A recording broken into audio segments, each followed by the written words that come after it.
शिक्षा मंत्री बहन सीमा त्रिखा जी पहुंची, उनका अभिनंदन। हमारे फरीदाबाद के लोकप्रिय विधायक श्री नरेंद्र गुप्ता जी पहुंचे, उनका अभिनंदन।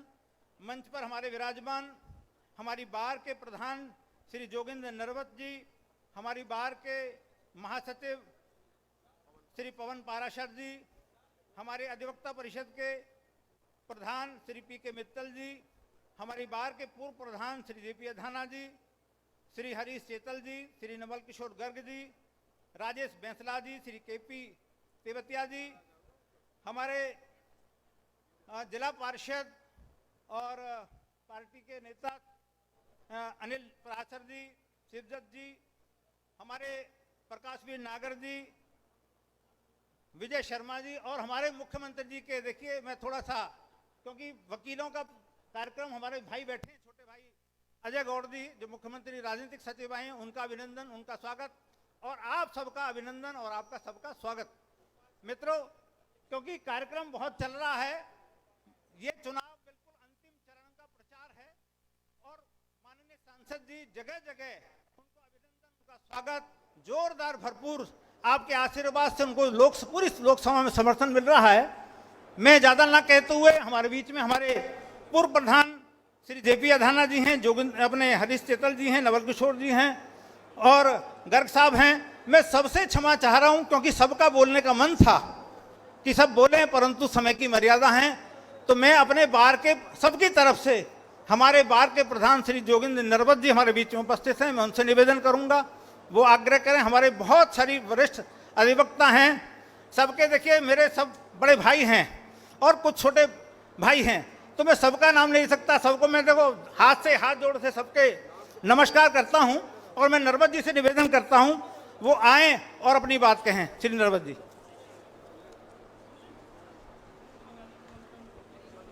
आज की सभा में आए मेरे सभी साथियों का पहले यहाँ पहुँचने पर धन्यवाद। जैसे कि लोकसभा का चुनाव आने वाली 25 तारीख को है, और हमारे बीच हमारे लोकप्रिय उम्मीदवार भाजपा के श्री कृष्णपाल गुर्जर जी आए हैं सब, और मंचासीन बहन सीमा त्रिखा जी, विधायक नरेंद्र गुप्ता जी, बड़े भाई अजय गौड़ जी, और मेरे सभी वकील साथी और मेरी कार्यकारिणी, सभी का मैं यहाँ पहुँचने पर बहुत स्वागत करता हूँ। और मंत्री जी को मैं पूरी बार की तरफ से आश्वस्त करता हूँ कि हमारी 4000 वकील साथियों की बार है जो 40,000 मत दिलाने का काम करेगी आपको, और पिछली बार से भी अधिक वोटों से हम आपको विजयी बनाएंगे और तीसरी बार लोकसभा पहुंचाएंगे। और मैं कामना करता हूं कि अब की बार राज्य मंत्री नहीं, कैबिनेट मंत्री का दर्जा मंत्री जी को मिले। यही इन्हीं शब्दों के साथ विराम देता हूं। धन्यवाद।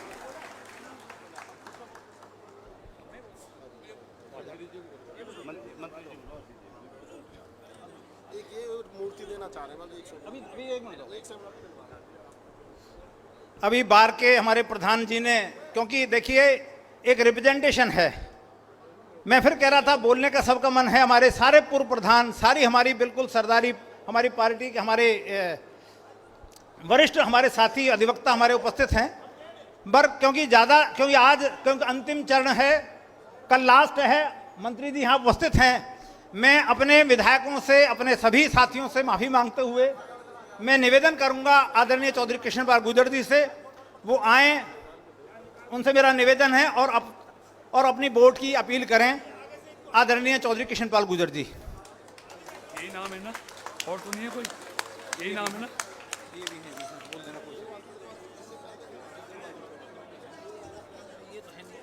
भाई पीछे हट जाओ तुम।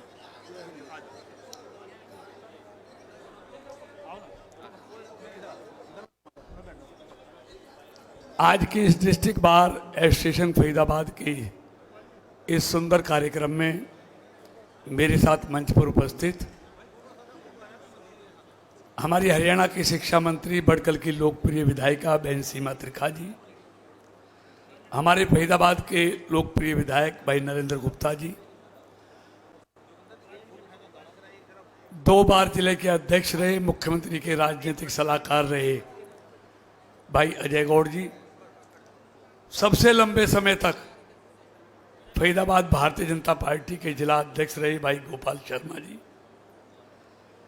बार के अध्यक्ष भाई जोगिंद्र नरवत जी, महासचिव भाई पवन पारासर जी, अधिवक्ता परिषद के प्रधान श्री पी के मित्तल जी, बार के पूर्व प्रधान भाई जेपी अधाना जी, भाई हरीश चेतल जी, नवल किशोर गर्ग जी, केपी तेवतिया जी, राजेश बैसला जी, श्री प्रकाशवीर नागर जी, विजय शर्मा जी, अनिल पारासर जी, अपने शिवदत्त वशिष्ठ जी और मंच पर बैठे हुए सारे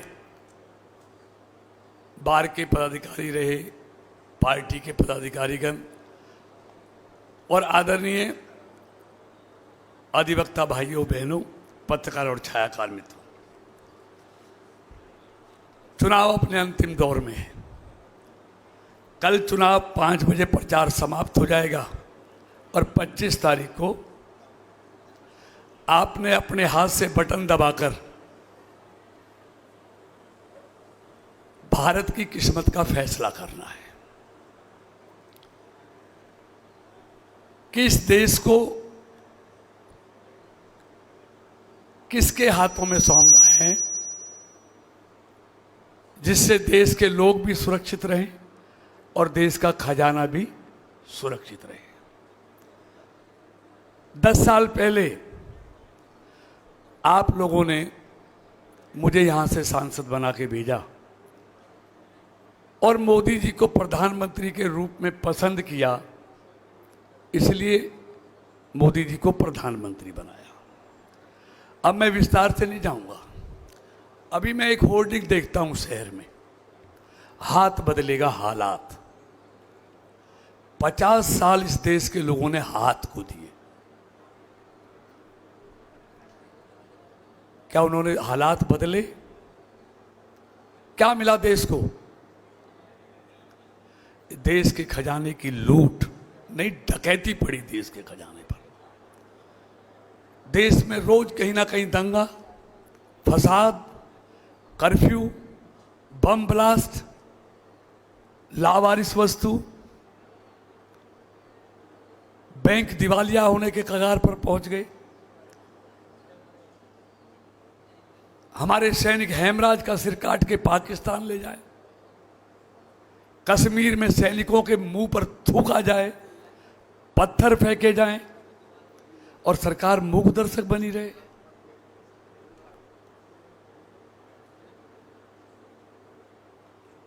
लोगों में निराशा का भाव आ गया था, नेताओं के प्रति लोगों की श्रद्धा खत्म हो गई थी।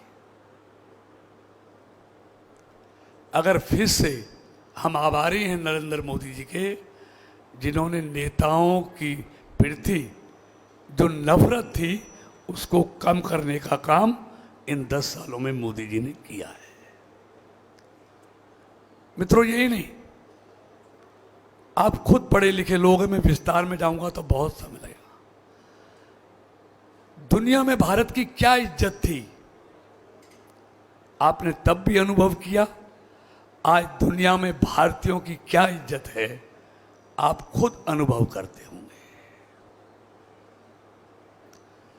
उदाहरण बहुत है लेकिन समय नहीं है, क्योंकि मुझे अमीपुर जाना है, फिर धामी जी आ रहे हैं, उनकी सभा में जाना है, बहुत सभाएं, लेकिन मैं मोटी मोटी बातें करना चाहता हूं। इन 10 सालों में देश के लोगों की जो नाउम्मीद की, वो उम्मीद में बदली है। और वो क्यों बदली है कि मोदी जी ने इन 10 सालों में, उसका एक कारण है कि आपने 30 साल के बाद, लंबे अंतराल के बाद 2014 में मोदी जी को स्पष्ट बहुमत की सरकार दी। उसके कारण भारत आज आगे बढ़ा है। अगर वो स्पष्ट बहुमत की सरकार मोदी के पास नहीं होती तो आज भी भारत के हालात वही रहते हैं। एक स्थिर सरकार, एक मजबूत सरकार, एक मजबूत नेता जब देश को मिलता है तो परिणाम कैसे आते हैं, ये आपने खुद अनुभव किया होगा। आपने एक मजबूर सरकार का मजबूर प्रधानमंत्री भी देखा, और मजबूर सरकार का क्या क्या खामियाजा देश को भुगतना पड़ता है, वो भी आपने पिछले 2014 से पहले के 10 सालों में देखा है, जब लूट मची थी, मंत्री जेल जा रहे थे। कहते हैं जब माली ही बाग को उजाड़ेगा, जब बाढ़ ही खेत को खाएगी, तो क्या तो बाग करेगा और क्या खेत करेगा। ये हालत देश की हो गई थी। तो अब मैं बताऊं आपको कि क्या क्या चीजें तेजी से बढ़ी हैं, तो उसके डिटेल मेरे पास है। हाईवे 70 सालों में कितने बने, 10 सालों में क्या रफ्तार से बने। ग्रामीण सड़कें दुगनी बनी, मेडिकल कॉलेज दुगने हुए, यूनिवर्सिटी दुगनी हुई, रेलवे का दोहरीकरण दुगना हुआ, रेलवे का इलेक्ट्रिफिकेशन तिगना हुआ, एयरपोर्ट दुगने बने, हर जिले में पासपोर्ट बना। मोबाइल में भारत जो आयात करता था 8 लाख करोड़ का, आज दुनिया का 2nd नंबर का उत्पादक मोबाइल बनाने वाला देश बन गया है। आज मोबाइल मैन्युफैक्चरिंग में भारत ने जर्मनी को पीछे छोड़ दिया है। हर क्षेत्र में भारत लाखों गांवों को इंटरनेट से जोड़ दिया, फाइबर केबल बिछा के। आज वंदे भारत जैसी ट्रेन है। 1500 रेलवे स्टेशनों को रीडेवलप किया जा रहा है, जिसमें फरीदाबाद के भी सारे हैं। 262 करोड़ की लागत से फरीदाबाद का रेलवे स्टेशन आज एयरपोर्ट जैसा बन रहा है। हाईवे का कैसा पूरा देश, पूरी दुनिया, अमेरिका से अच्छे हाईवे हिंदुस्तान में बन रहे हैं। तो ये सब इसलिए हुआ, वरना क्या कहा था। मेरे पास तो डिपार्टमेंट रहा था, रोड ट्रांसपोर्ट में प्रोजेक्ट अवार्ड हो जाते थे, ना जमीन होती थी, ना एनवायरनमेंट का क्लियरेंस होता था, ना फॉरेस्ट का क्लियरेंस होता था। मंत्री अपना कमीशन लेके बैठ जाता था, फिर प्रोजेक्ट की कॉस्ट बढ़ जाती थी, बैंक एनपीए हो जाता था, सारे काम रुक गए थे। ये हालत थी देश की। तो मेरा कहने का मतलब है, एक ही कारण है आज देश में आपको ना कहीं दंगा मिलता है, ना बम ब्लास्ट, ना लावारिस वस्तु। हर चीज को मजबूत किया है। ये आपके वोट की ताकत थी कि कश्मीर में 370 हटी। ये आपके वोट की ताकत थी कि आपके आंखों के सामने 500 साल के बाद राम मंदिर भी बना और भगवान राम लला विराज भी। तो मेरा कहने का मतलब है, अब मैं लंबी चौड़ी बातों पे नहीं, सीधा सा सवाल। मुझे इस देश में एक कोई पार्टी, बीजेपी और हमारे नेता नरेंद्र मोदी के अलावा एक कोई पार्टी ऐसी बताओ जो अपने बूते पर इस देश को स्टेबल सरकार, स्थिर सरकार, मजबूत सरकार दे सकती है। सवाल मजबूत सरकार का है, जो अपने दम पर इस देश को मजबूत स्पष्ट बहुमत की सरकार दे। आप पढ़े लिखे बताइए, अगर एक भी पार्टी नहीं है। इसलिए सारे मिल गए हैं, सारे मिलकर सिर्फ मोदी को हटाना चाहते हैं।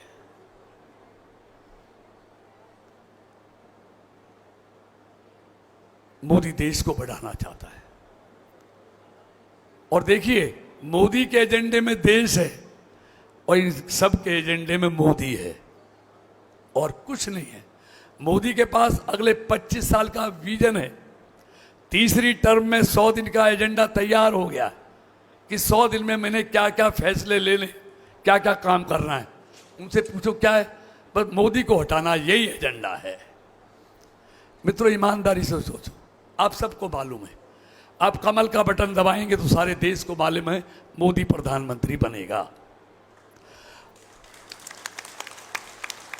अगर गलती से आपने किसी ने दूसरा बटन दबाया, वो कॉन्फिडेंस से कह सकता है कि कौन प्रधानमंत्री बनेगा। आप क्या कहोगे? जो चुनाव लड़ रहे हैं उनको ही पता नहीं है कौन प्रधानमंत्री बनेगा, उनको भी नहीं मालूम होगा क्या। वो उनको गया हुआ वोट वो प्रधानमंत्री के लिए झगड़े कराएगा, मलाईदार मंत्रालयों के झगड़े कराएगा, फिर उनमें लूट मचेगी, फिर वो उन पे मुकदमे बनेंगे, जेल जाएंगे, फिर बेल पर आएंगे। क्या ऐसे लोगों के हाथों में हम देश सौंपना चाहते हैं? और वैसे भी कांग्रेस की हैसियत बची कितनी है? आज कांग्रेस टोटल सीटों में से आधी से थोड़ी सी फालतू सीटों पे लड़ रही है। सरकार बढ़ाने की लड़ाई नहीं है, मोदी को हटाने की लड़ाई है। और उसमें भी उनकी अपेक्षा क्या है? पहले से 2, 4, 5 सीटें फालतू मिल जाए तो इज्जत बच जाएगी, कम हो गई तो इज्जत धूल में मिल जाएगी। इतनी लड़ाई है कांग्रेस की। इससे ज्यादा उसकी हैसियत अब देश में बची नहीं है। मैं तो एक बात बताऊं, मोटी सी बात, हम किसी ऐसी शादी में गए जिसमें दूल्हा ना हो, किसी ऐसी गाड़ी में बैठे जिसका ड्राइवर ना हो। इनके पास तो ना दूल्हा है ना गाड़ी का ड्राइवर है, और जिनका दूल्हा ना हो उसके बाराती कैसे, और जिसका ड्राइवर ना हो उसकी सवारी कैसी। तो ये हालत आज उनकी है। और हमारी गाड़ी का ड्राइवर आज दुनिया का सबसे बेहतरीन ड्राइवर है नरेंद्र मोदी, जिसकी गाड़ी में बैठकर हर भारतवासी अपने आप को सुरक्षित महसूस करता है। और ये मैं नहीं कहता, ये अमेरिका की रेटिंग एजेंसी कहती है। 3 साल से जो भी वो दुनिया के नेताओं की लोकप्रियता का आकलन कराती है, उसकी सर्वे रेटिंग एजेंसी कहती है कि आज दुनिया का सबसे लोकप्रिय प्रधानमंत्री भारत का नरेंद्र मोदी है। ये हमारे लिए बहुत गर्व की बात है। और सुरक्षित क्यों महसूस करते हैं? आप देखते हैं, अगर जैसे किसी माँ बाप के बच्चे पर कोई संकट आता है, मुसीबत में घिर जाता है, तो माँ बाप उस बच्चे को उस मुसीबत से निकालने के लिए जी जान की बाजी लगाता है।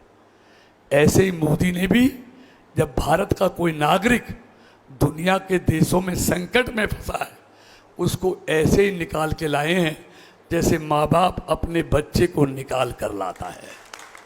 उसके उदाहरण हैं, खाड़ी का युद्ध हो, सूडान का युद्ध हो, कोरोना में करोड़ों भारतीय फंस गए, फ्लाइट बंद हो गई, 70,000 फ्लाइट चलाकर करोड़ों भारतीयों को देश में लेके आया।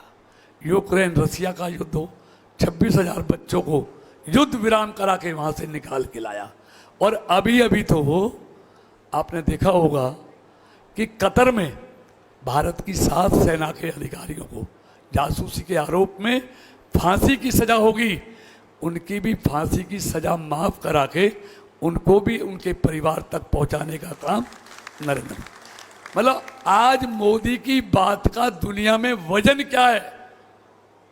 और ये मोदी की वजन देने वाले आप लोग हैं। ये मोदी की ताकत आपकी दी हुई है। और ये विरोधी किसके साथ मिलकर हटाना चाहते हैं मोदी को? आपने देखा होगा अभी 5 दिन पहले फारूक अब्दुल्ला ने क्या कहा कि पाकिस्तान ने चूड़ियां नहीं पहनी, जो इंडी गठबंधन का अलायंस है। उसने बोला कि पाकिस्तान ने चूड़ियां नहीं पहनी। मोदी ने क्या कहा? नहीं पहनी है तो पहनवा देंगे, क्या दिक्कत है, पहले भी पहनवा। मतलब हिंदुस्तान की राजनीति करते हैं, वकालत पाकिस्तान की करते हैं। कांग्रेस उनके साथ मिलकर चुनाव लड़ रही है। तो इसलिए बहुत बातें हैं। मैं तो आपसे सिर्फ इतना नहीं, सवाल कृष्णपाल नरेंद्र मोदी का नहीं है, सवाल भारत का है। आप ये भी खूब पढ़ते होंगे, अभी मोदी को ने अभी किन किन देश को पीछे छोड़ा है।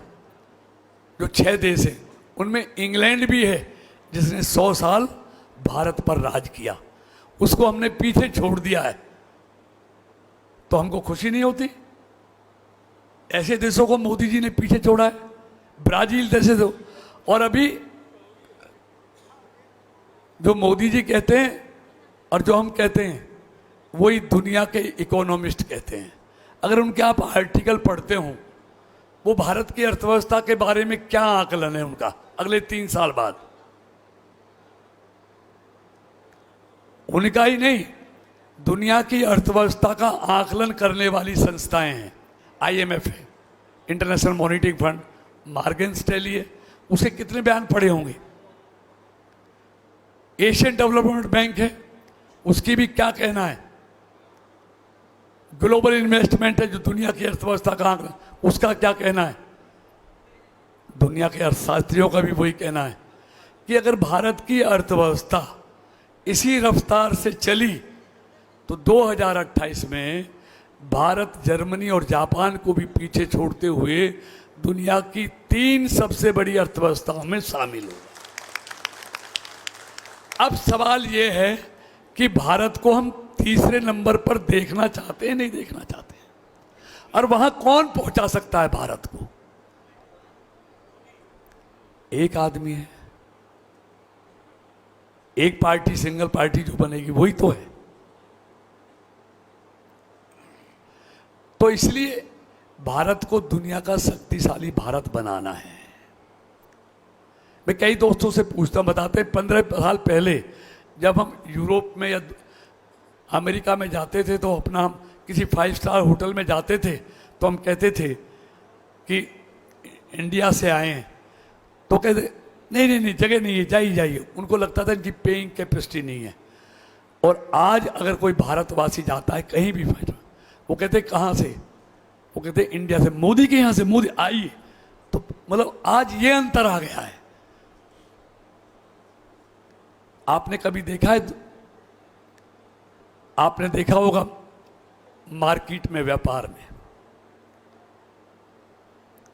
आज शेयर मार्केट और सोना कभी एक साथ नहीं बढ़ता। पहली बार देख रहे हैं कि आज सोना भी बढ़ रहा है और शेयर मार्केट भी बढ़ रही है। नहीं, हमेशा ये देखा है सोना घटता है तो शेयर मार्केट बढ़ती है, और शेयर मार्केट घटती है तो सोना घटता है। आप व्यापारियों से, उद्योगपतियों से बात करो, 24 घंटे भी फैक्ट्री चलाएं तो आज उन पर ऑर्डर बुक करने का समय नहीं है। इससे अच्छा हिंदुस्तान में व्यापार के लिए कभी समय नहीं आया। और देखिए, सबसे बड़ी बात है, अमेरिका, फ्रांस, रसिया, कभी इन देशों ने अपनी टेक्नोलॉजी दुनिया के किसी देश से साझा ही नहीं की।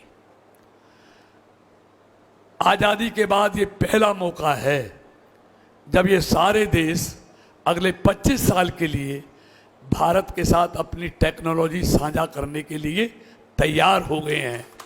अब जेट भी यहाँ बनेंगे, ड्रोन भी यहाँ बनेंगे, और बड़ी बेहतरीन टेक्नोलॉजी हिंदुस्तान में आएगी। ये पहली बार है कि आज बहुत से देशों से भारत का जो डॉलर में व्यापार होता था वो अब रुपयों में व्यापार शुरू हो गया है।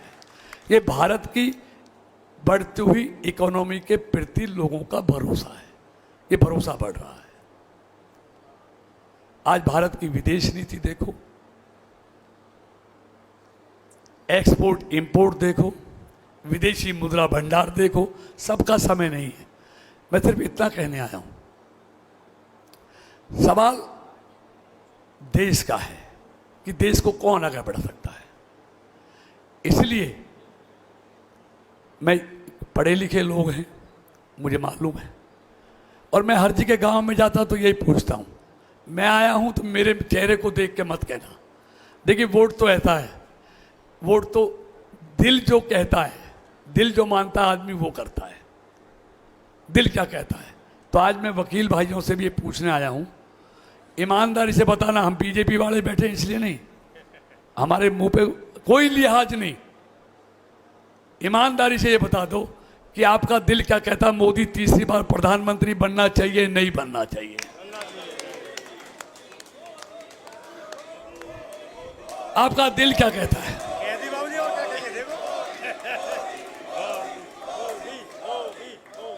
आप पढ़े लिखे, फिर आपको यह भी मालूम होगा मोदी प्रधानमंत्री तब बनेगा जब पहले अपने भाई को MP बनाओगे, तभी तो बनेगा। ऐसा तो हो नहीं सकता कि मोदी MP किसी और पार्टी के और मोदी प्रधानमंत्री बन जाए। हो सकता है क्या ऐसा?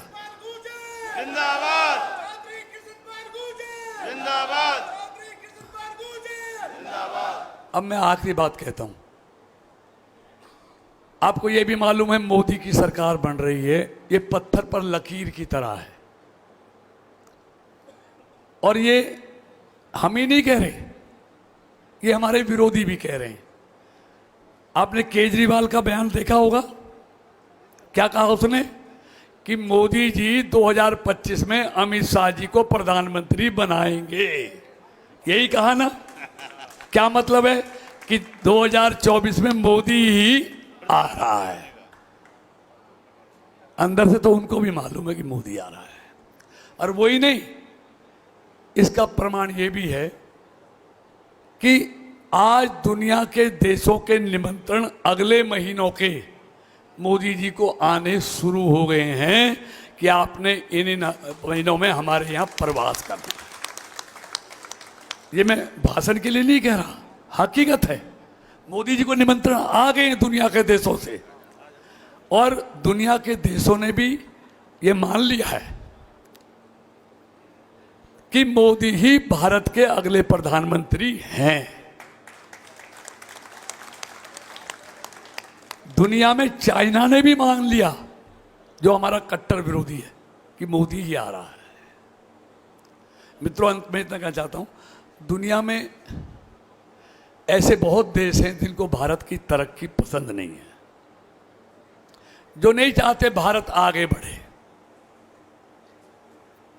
और वो ये भी जानते हैं अगर भारत की तरक्की को रोकना है तो पहले मोदी को रोकना होगा, क्योंकि मोदी के रुके बगैर भारत की तरक्की नहीं रुक सकती। इसलिए हर तरह के हथकंडे ये अपनाएंगे, जितनी ताकत है पूरी लगाएंगे। इसलिए हमको सचेत रहना है। तो इसलिए मैं तो इसमें कह रहा हूं, देखिए मोदी जी ने पूरा जीवन देश के लिए दिया है। मैं भी 35 साल से उनके साथ काम कर रहा हूं, अपने लिए कुछ नहीं। 23 साल में बगैर रुके बगैर थके एक दिन की छुट्टी लिए वो देश के लिए लगा हुआ है। हमको एक दिन, जैसे पूरा जीवन देश के लिए दिया है, एक दिन 25 मई को उनको देना है। और उनके लिए नहीं, देश के लिए देना है। और आपको ये भी मालूम है मोदी जो कहता है वो करता है। भारतीय जनता पार्टी ने जनसंघ से लेकर अब तक जिन वैचारिक संकल्पों को लेकर एक लंबी लड़ाई लड़ी, मौका मिला तो उन वैचारिक संकल्प को पूरा करने का काम भी इस बीजेपी की सरकार ने मोदी जी के नेतृत्व में किया है। चाहे वो धारा 370 हो, चाहे वो CA 35A का कानून हो, चाहे वो राम मंदिर का निर्माण हो, एक वैचारिक संकल्प की गारंटी मोदी जी ने अपनी, मोदी की गारंटी जो वैचारिक संकल्प पत्र है उसमें दी है कि तीसरे टर्म में मैं भारत को दुनिया की तीसरी अर्थव्यवस्था भी बनाऊंगा और समान नागरिक संहिता, यूनिफॉर्म सिविल कोड, वो भी लेके आऊंगा। और मोदी की गारंटी का मतलब है गारंटी पूरा होने की गारंटी। वो हमने देख लिया 370 से, राम मंदिर से, CA से, 35A से, 3 तलाक से, सब देखा ना। जब वो कर सकता है तो ये भी मोदी, और कई राज्यों ने उस पर काम करना शुरू भी कर दिया है, उत्तराखंड जैसे राज्यों ने। तो इसलिए आइए, देश को जरूरत है एक सुरक्षित, एक स्थिर, एक मजबूत सरकार की और मजबूत नेतृत्व की। मुझसे ज़्यादा आप जानते हैं वो आज के दौर में कौन दे सकता है। सिर्फ मैं इतना निवेदन कर रहा हूँ, आप वो लोग हैं जो ओपिनियन मेकर हैं, आप एक एक हजार की राय बना सकते हैं। तो इसलिए, क्योंकि 2 दिन का समय बीच में है, आज से कल परसों के बाद वोट डालना है, इसलिए हमने, देखिए हम वो लोग हैं, गर्मी हमारा क्या बिगाड़ेगी। हमने अपना पूरा बचपन, बिजली तो अब आई है, पेड़ों की छायाओं में गुजारा है, जब गांव घर घर में बिजली भी नहीं होती थी। तो इसलिए गर्मी की चिंता नहीं करनी, वोट डालना भी है, वोट डलवाना भी है। और एक अपील करते हुए, आपके मोबाइल में जितने भी नंबर सेव कर रहे हैं उनको भी सेव इसलिए किया कि आज उनको भी आपने फ़ोन करके कहना है कि भाई देश हित में वोट जरूर डालना है, जो देश हित में है वही करना है। तो इसलिए मैं आपसे आज पूरी बार के सामने मैं निवेदन करने आया हूँ, और हम जो कुछ भी हैं आज सब आपके कारण से। अब मैं ये बताने नहीं आया कि फरीदाबाद में कितने नेशनल हाईवे हम लेके आए हैं, रेलवे स्टेशनों को, यूनिवर्सिटी, महिला कॉलेज, सड़कों को सुंदर बनाना, बिजली जहाँ नहीं आती थी बिजली को गाँव में 24 घंटे पहुँचाना, ये बहुत लंबी कहानी आप जानते हैं। लेकिन ये चुनाव देश के लिए है, और देश में जो भी हुआ है, अब मैं बताऊं एम्स कितने बन गए, आईआईटी कितनी बन गई, आईआईएम कितने बन गए, ट्रिपल आईटी कितनी बन गई, आईटीआई कितनी बन गई, तो ये बहुत लंबी है। अगर आप निकालेंगे बीजेपी की वेबसाइट पर जाएंगे तो आपको मिल जाएगा 2014 से कितना था और 2024 तक उसमें कितना इंक्रीज हुआ है, ये आप सबको मिल जाएगा। ये सब हुआ इसलिए देश आए। तो मुझे बहुत खुशी हुई, आपने इतनी बड़ी संख्या में आके इस इतनी गर्मी में मुझे यहाँ बीच में बुलाने का मौका दिया। मैंने अपनी बात रखी, आप पूरी बार का और मेरे जितने भी बार के वर्तमान के पदाधिकारी हैं, पूर्व के पदाधिकारी हैं, उन सब का धन्यवाद। और एक नारा लगाएंगे, भारत माता की, भारत माता की, नरेंद्र मोदी जिंदाबाद, जिंदाबाद जिंदाबाद, नरेंद्र मोदी जिंदाबाद, जिंदाबाद जिंदाबाद, जय श्री राम, जय श्री राम, जय जय श्री राम।